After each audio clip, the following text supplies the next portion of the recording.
बिस्मिल्लाहिर्रहमानिर्रहीम। अस्सलाम वालेकुम। कैसे हैं आप सब? उम्मीद करती हूँ आप सब खैर खैरियत से होंगे और रमज़ान शरीफ के इस बाबरकत महीने में बाराने रहमत को दोनों हाथों से समेट रहे होंगे और अल्लाह पाक की दी गई नेमतों से लुत्फ़अंदोज़ हो रहे होंगे और उसकी इबादत में मशगूल होंगे।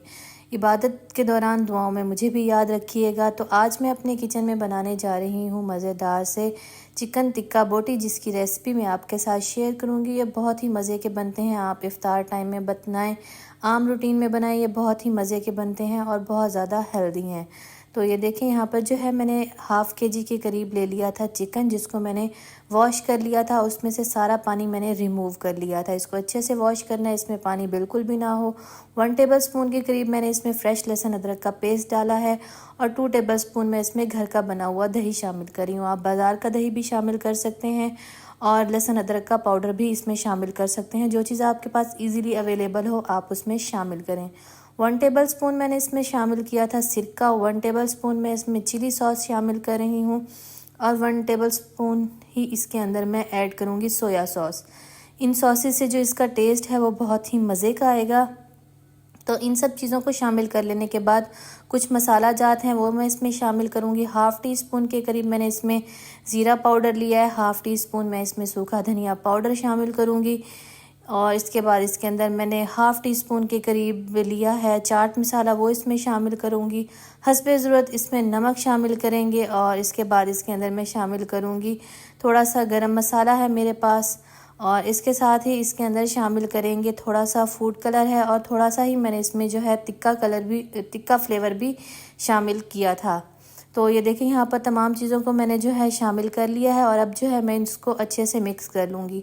फूड कलर हमने इसलिए शामिल किया ताकि जो है चिकन का वो अच्छा सा कलर इन्हेंस हो के आए। आप इस चीज़ को स्किप भी कर सकते हैं। तो यहाँ पर जो है मैंने अच्छे से मिक्सचर को मिक्स कर लिया है और इसको अब जो है हम 1 घंटे के लिए छोड़ देंगे। मौसम जिस तरह की अच्छा है तो आप इसको एज़ इट इज़ काउंटर पर भी छोड़ सकते हैं, अदरवाइज़ आप इसको फ्रिज में भी रख सकते हैं। तो आधे घंटे बाद जो है यहाँ पर इसकी मैरिनेशन कंप्लीट हो चुकी है और उसके बाद जो है हम इसको फ्राई कर लेंगे। आप चाहें तो इस पॉइंट पर इसके ऊपर कोटिंग भी कर सकते हैं मैदे की, तो उससे ये क्रिस्पी बनेंगे। यहाँ पर जो है मैं इसकी कोटिंग बिल्कुल भी नहीं करूँगी बल्कि मैं इसको ऑयल में फ्राई कर लूँगी। ऑयल यहाँ पर मैंने गरम होने ठहरा दिया था और ऑयल जो है वो ऑलमोस्ट गरम हो चुका है और अब इसकी जो फ्लेम है वो हम कर देंगे medium to low. High flame पर इसको कुक नहीं करेंगे क्योंकि हाई फ्लेम पर कुक करने से इसका ऊपर से तो कलर आ जाएगा लेकिन जो चिकन है वो अंदर से जो है कच्चा रह जाएगा और उसका जो फ्लेवर है वो भी नहीं सही से आएगा। तो ये देखें, यहाँ पर एक एक करके जो है मैं तमाम बोटियों को, तमाम पीसीस को ऑयल के अंदर शामिल कर लूँगी और इसको फ्राई कर लूँगी। इसकी फ़्राई की टाइमिंग है तकरीबन 15 से 20 मिनट। बिल्कुल मीडियम टू लो फ्लेम पर जो है इसको कुक करना है। हाई फ्लेम पर हम इसको कुक नहीं करेंगे। वक्तन फ़वक्तन हम इसकी साइड चेंज ज़रूर करेंगे। तो अगर आपको मेरा ये तरीका अच्छा लग रहा हो तो मेरी रेसिपी को ज़रूर लाइक करें और मुझे कमेंट्स में बताएं कि आपको मेरी रेसिपी कैसी लगी।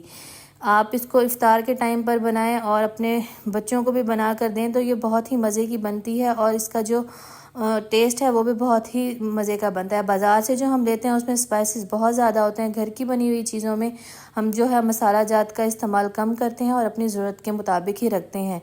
तो अगर आप मेरे चैनल पर नए हैं तो मेरे चैनल को सब्सक्राइब कर दें, बेल आइकन को लाजमी प्रेस करें ताकि मेरी आने वाली हर नई वीडियो का नोटिफिकेशन आप तक बर वक्त पहुँच सके। तो ये देखें, यहाँ पर मैंने तमाम फ्राई कर ली थी और उसके बाद इसको मैंने डिश आउट कर लिया था।